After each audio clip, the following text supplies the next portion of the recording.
Hey guys, just want to make a quick video to show you one of the ways that I edit drums, or one of the ways that you can edit drums.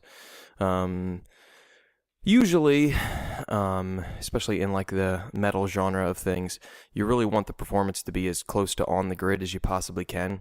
Whereas if it was maybe like a jazz group or a funk or an R&B thing, maybe you'd let the drummer just really play with the groove and stretch things to give it that certain vibe or feel. But with metal, tend to just kind of want things right on top of the grid. Also depends on your, how good your drummer is, and how much time you had in the studio. So this is a little chunk of a song that we have coming up called Selling Drugs for Dr. Kerosene, and I think this part's a pretty good example of showing you how you can just kind of tighten things up slightly to really kind of perfect it, even if the take was good, and I think this take was pretty good, really get it the rest of the way. So just take a listen to the little section. We're going to listen to just a couple bars.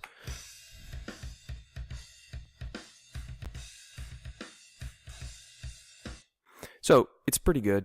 It's really close. There was like this one kick hit that I'm noticing over here that's a little bit, ahead of the beat. So what we want to do is just kind of go in and tighten things up.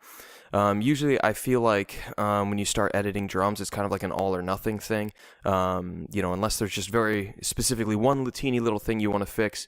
Usually, once you get in there, you want to kind of move everything around and get it right where you want it. And there's different methods that you can do with this.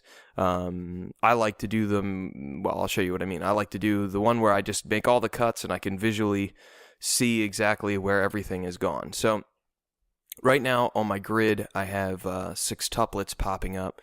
His part is really more like an eighth note triplet. So if I change the grid, you can kind of more clearly see where things should be at. So this one is like super close to on the beat. It's basically perfect. This one's definitely ahead. This is ahead, just a little ahead, a bit ahead.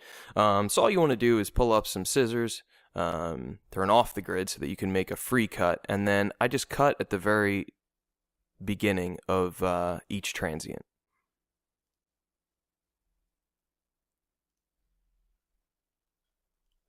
Just like that. And then I'm just gonna head over here and cut one last one. That way we're free. Then what I'm gonna do is just select those specific ones that I just cut. I've made other cuts and edits over here. It's a more complicated fill, so I'm just doing something that's a little bit simpler.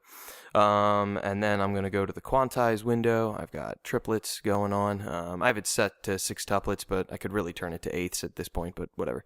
And then just hit apply, and that's going to move everything. So take a quick look. This one definitely headed to the wrong place, so I'm just going to grab that and move it over. Whoops. I gotta turn on that 6 tuplet thing again. There we go. So that's probably the hit that it was actually supposed to be at. I'm gonna hit play again. And if you notice, now we've got these little gaps in there in the spaces, which sound bad. So all you're gonna want to do is just grab it and drag over. Now obviously if it's a really big hole, like that one's pretty big, it might be noticeable. It might cause some artifacts, especially in like the overheads and things like that. But those look like they should sound pretty clean. And then I'm just going to add crossfades. I do 7 milliseconds, but you can experiment. And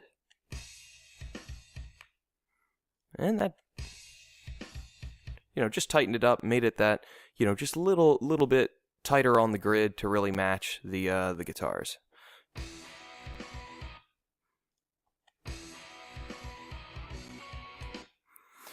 So, some of these you might not really have to edit. Like this one's super close, this one's super close. That's kind of up to you as you, get in there. It also depends on how much you want to micromanage whatever project it is that you're working on. For me, this is my original band, and I want it to sound as professional as we can get it.